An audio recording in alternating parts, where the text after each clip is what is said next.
It was 4th of March আর সেদিন ছিল আমার 5th সেমের ফার্স্ট এক্সামিনেশন আর আমার সাবজেক্ট ছিল স্ট্র্যাটেজিক ম্যানেজমেন্ট। আমি বেশ সকাল সকালই বেরিয়ে গেছিলাম, যেহেতু আমি এক্সামগুলো সেখানে থেকে এক্সামটা দেবো, অর্থাৎ ওখানে 3 দিনের জন্য আমি স্টে করব। সেই কারণে আগের ট্রেনে আমি চলে গেছিলাম, যেহেতু আমাদের রুম বুক করার ছিল। আর আমার এক্সাম সেন্টার পড়েছিল কিন্তু তারকেশ্বরে। তো রুম বুক হওয়ার পর সব কিছু ঠিকঠাক করে নিয়ে আমি চলে গেছিলাম ফ্রেশ হতে।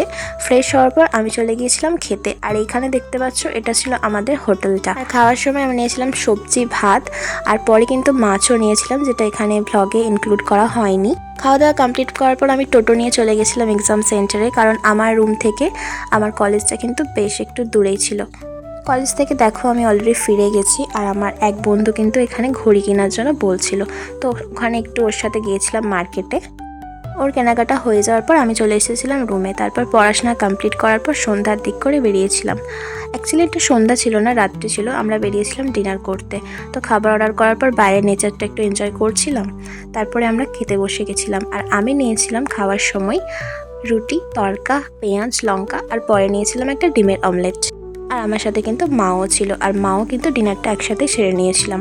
আসলে কয়েকটা দিন মেন্টালি অ্যান্ড ফিজিক্যালি এতটাই এক্সস্টেড ছিলাম যে আমার ওখানে থেকে পরীক্ষা দেওয়া ছাড়া আর কোনো উপায় ছিল না, কারণ আমার বাড়ি থেকে আমার এক্সাম সেন্টার অনেকটাই ডিস্টেন্স ছিল, আর অতটা আমি জার্নি করতে পারতাম না।